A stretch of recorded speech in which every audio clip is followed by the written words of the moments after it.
NCERT 7ാം class പുസ്തകത്തിലെ PSC പരീക്ഷകൾക്ക് ചോദിക്കുന്ന പ്രധാന ക്വസ്റ്റ്യനുകളാണ് ഇവിടെ പറയുന്നത്. ഇതിൻ്റെ ആദ്യ വീഡിയോ നമ്മൾ ചെയ്തിരുന്നു. ലെങ്ത് ഓഫ് ഹിമാലയൻ റേഞ്ച് 2500 കിലോമീറ്ററാണ് ഹിമാലയൻ നിരയുടെ മൊത്തം നീളം വരുന്നത്.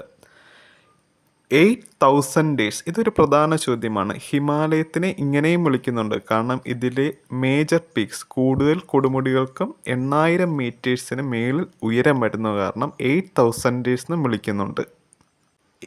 ഇന്ത്യ, ചൈന, ഭൂട്ടാൻ, നേപ്പാൾ, പാകിസ്ഥാൻ, അഫ്ഗാനിസ്ഥാൻ എന്നീ രാജ്യങ്ങളിലാണ് ഹിമാലയൻ നിരകൾ കടന്നു പോകുന്നത്. ഗംഗ, ഇൻഡസ്, ബ്രഹ്മപുത്ര എന്നീ നദികൾക്ക് പ്രധാനമായും ഹിമാലയ നിരകളിലെ മഞ്ഞ് വേനൽക്കാലത്ത് ഉരുകുമ്പോഴാണ് വെള്ളം ലഭിച്ചുകൊണ്ടിരിക്കുന്നത്.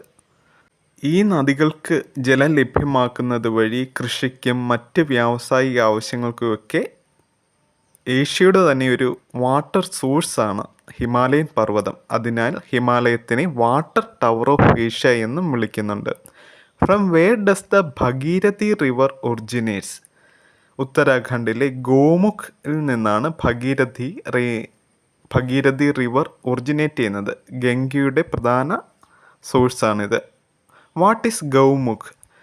ദ ഗംഗോത്രി ഗ്ലേസിയറിൻ്റെ എഡ്ജാണ് ഗൗമുഖ് എന്ന് പറയുന്നത്. ഇതൊരു പ്രധാന ക്വസ്റ്റ്യനും ഓർത്തിരിക്കേണ്ടതുമാണ്.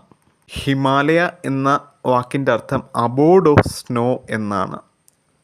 50 മില്യൺ വർഷങ്ങൾക്ക് മുമ്പ് ഇന്ത്യ ഗോണ്ട്വാന എന്ന ലാർജ് ഭൂവിഭാഗത്തിൻ്റെ ഭാഗമായിരുന്നു.